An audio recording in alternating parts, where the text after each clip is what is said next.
IndiGo crisis పై AP ముఖ్యమంత్రి చంద్రబాబు నాయుడు గారు స్పందించారు. మీడియా సమావేశంలో విలేకరులు ఈ అంశాన్ని ప్రస్తావించగా ఆయన చాలా ఆసక్తికరమైన సమాధానం చెప్పారు.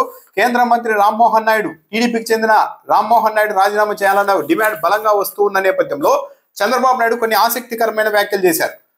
నారా లోకేష్ గారే ఇక్కడ ఉండి మొత్తం మానిటరింగ్ చేస్తున్నారు అంటూ దీపక్ రెడ్డి చెప్పిన నేపథ్యంలో చంద్రబాబు నాయుడు ఆ అంశం పైన కూడా అడగకపోయినా సరే క్లారిటీ ఇచ్చారు. నేను ఇక్కడ నుంచి ఏది మానిటరింగ్ చేయడం లేదు అని చంద్రబాబు నాయుడు చెప్పారు.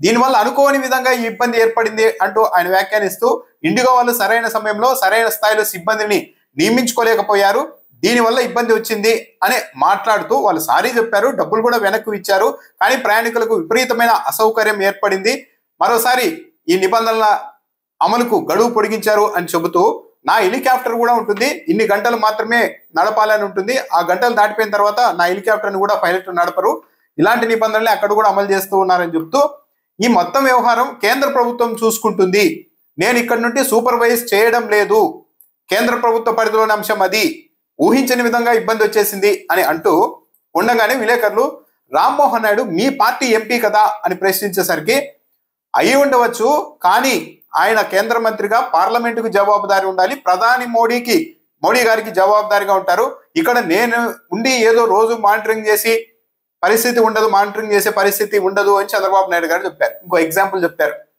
ఇక్కడ సత్యకుమార్ ఉన్నారు, అంటే బీజేపీ సంబంధించిన మంత్రి క్యాబినెట్ లో ఉన్నారు, చంద్రబాబు నాయుడు గారి క్యాబినెట్ లో. ఇక్కడ సత్యకుమార్ ఉన్నారు, ఆయన తప్పు చేస్తే నేను వెళ్ళి బీజేపీ పెద్దలను కేంద్ర ప్రభుత్వ పెద్దలను అడగలేను కదా అని అనేశారు.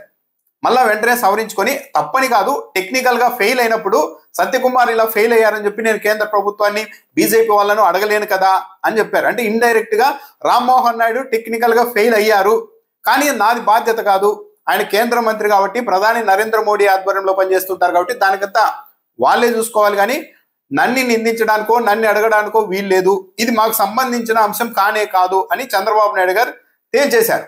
దాన్ని government of India sort out చేస్తుంది. ఇట్స్ ఓకే, కానీ మా party MP answerable to parliament, answerable to honourable prime minister, కాబట్టి ఇక్కడి నుంచి నేనేదో మానిటర్ చేస్తాను every day to day. Party MP, it is a NDA government. ఇప్పుడు మాకు సత్య ఉంటాడు, ఇక్కడ మంత్రిగా పనిచేస్తారు. గవర్నమెంట్ ఆఫ్ ఇండియా లేదంటే బీజేపీ, ఆల్ ఇండియా బీజేపీ ఈయన తప్పు చేస్తే వాళ్ళు నేను అడగలేను కదా, అది తప్పని కాదు, టెక్నికల్గా ఫెయిల్ అయినా ఇలాంటివి ఉంటాయి, దాన్ని వాళ్ళు హ్యాండిల్ చేస్తారు స్మూత్గా. అంటే ఒక విధంగా రామ్మోహన్ నాయుడుని కనీస స్థాయిలో వెనుకేసుకొచ్చే ప్రయత్నం చేయలేదు. రామ్మోహన్ నాయుడు బాగా పనిచేశారు, కానీ ఎక్కడో జరిగింది అనేది కూడా కాకుండా టెక్నికల్ గా ఫెయిల్ అయితే, ఇక్కడ సత్యకుమార్ ఫెయిల్ అయితే నేనేమన్నా కేంద్ర ప్రభుత్వ పెద్దల్ని అడగగలుగుతానా, ఇది కూడా అంతే అని అనడం ద్వారా రామ్మోహన్ నాయుడు ఫెయిల్ అయ్యి ఉండొచ్చు, కానీ దాన్ని మమ్మల్ని ప్రశ్నించద్దండి, మాకు సంబంధం లేని అంశం, మేము ఎక్కడా రివీల్ చేయడం లేదు, సమీక్షలు చేయడం లేదు అని చంద్రబాబు నాయుడు దాదాపు తప్పించేసుకున్నారు.